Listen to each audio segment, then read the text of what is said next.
That's Mother's Day teaching. So here is everybody teaching because of we say like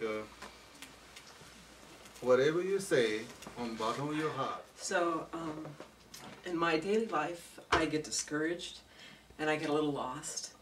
And what helps me is the four thoughts that turn the mind. And it's probably the only thing I have memorized ever. So I'm just going to say the whole thing first, which is, infallible, constant protector, you who know the freedoms and favorable conditions of my human birth are extremely difficult to obtain. Everything important is impermanent and bound to die. The results of I can't remember now. The results of virtuous and unvirtuous actions are inexorable. The three realms of cyclic existence have the nature of an ocean of suffering. Remembering this, may my mind turn towards the Dharma. Only remember the Lama, unrepayable kindness. Only remember the Lama. So obviously this means a lot to me, though I don't always show it as well as I'd like to. Let's see. The teacher's my infallible constant protector, and just knowing that there's an infallible constant protector anywhere, that idea even exists, just gives me tremendous confidence, even though I'm not showing her right now. But it gives me tremendous confidence. And then I look back and I know that my first teacher was my mother, and that she was my, not infallible, but she was my constant protector. And she's very tough and very kind at the same time, and very diligent. And she worked very hard. She was a very fierce mother, protecting her children. And she worked very hard. Things weren't always easy for her. She worked very hard. She felt education was important, and she pushed all of her kids to do the best that they can.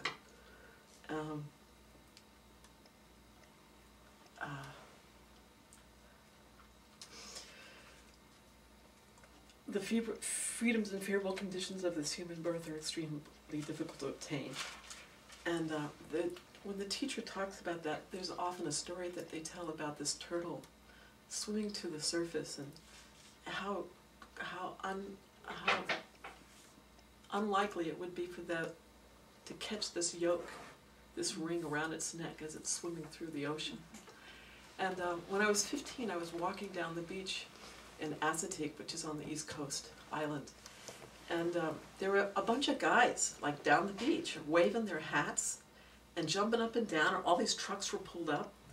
And my friend and I were walking down the beach, and we just couldn't figure out what they were doing, because, then we got closer and realized they were parks people, and it's, just different trucks. And then we got even closer, and the seagulls were all flying around above. And then when we got to it, they had planted eggs at this site for turtles, for tortoises, and they had hatched. And the tortoises had just come out of the sand. They were just digging themselves out, and they were going towards the water. And all the trucks had pulled up in order to keep the seagulls away, so that at least they could get to the water, because there were only like 25 of them. And they wanted them to come back. And the chances of their once they got in the water, there wasn't much chance that they would come back, but at least they could protect them from the seagulls.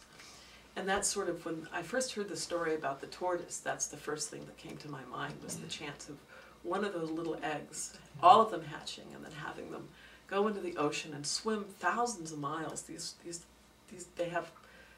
swim all over the place, and then to actually come back and lay more eggs for the next generation was just tremendously small.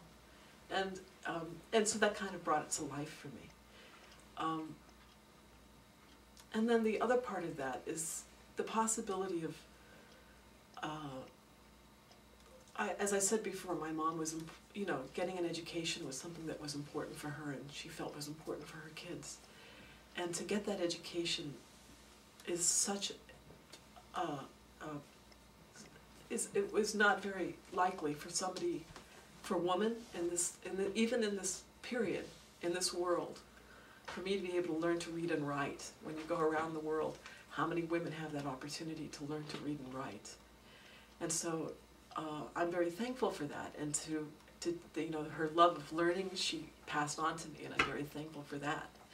And then she also passed on, and then to have that, for me to even be able to read and write and to meet my teacher. The fact that Buddhism has only been in this country for less than 100 years. And for the fact that I could even, of all the millions of people that are in this country, that I could walk into a room and hear a teaching sometime in my life.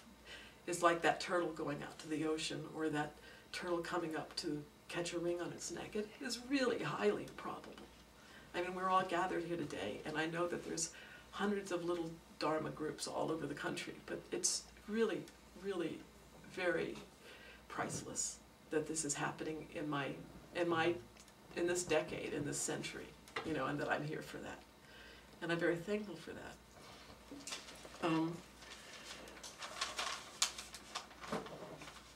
The result, everything that is born is impermanent and bound to die.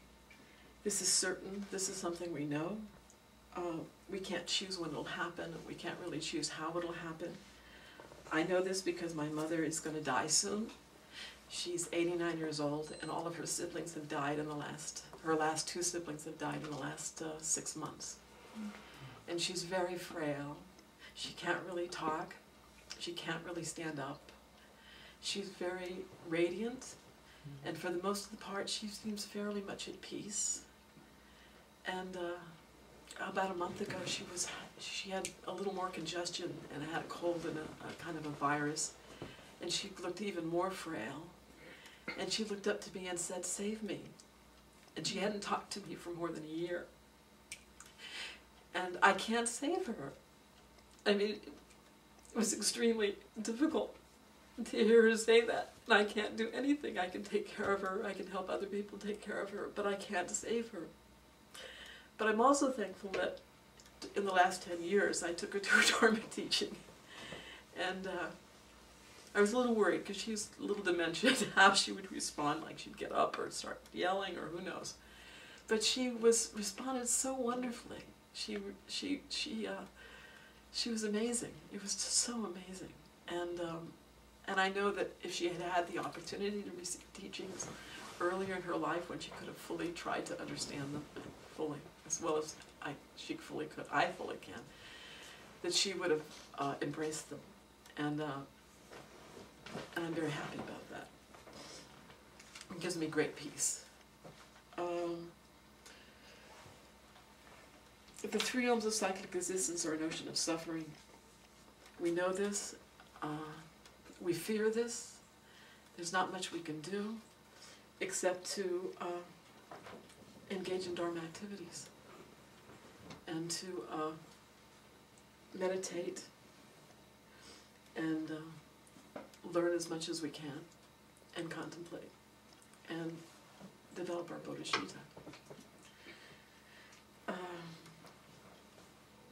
Remembering this made my mind towards the Dharma and towards the teachings. Only remember the Lama, unrepayable kindness, only remember the Lama. The term unrepayable kindness, at one point, I don't know when, it just hit me right between the eyes. Because the idea that something is unrepayable, particularly if you're raised in America, is just such an incredible term. It's something that's beyond payment. It's beyond money. It's beyond trade. It's beyond anything. It's the kind of kindness and compassion that Khenpo has for us. The patience that he has for us is just beyond my comprehension. You know, I can barely stand to be in the room with people from my own country, and he can be here with us for hours and days and weeks and months and years. He could be doing anything else in this world right now, anything he wanted. He has the capacity, he has the intelligence, he knows 4 or 5 languages. You know, he could be doing anything he wanted, and yet he spends this time with us as we plow through this information so incredibly, you know, with such a lack of grace, you know, as we bumble along, bumping into things, and you know, just we're awful. Just the second pride. But it's unrepayable, and this is the kindness that our mother had for us, you know, our parents had for us, and I'm just really grateful, and I'm glad to be here, even though it's really hard for me to come. I'm really glad to be here, and thank you.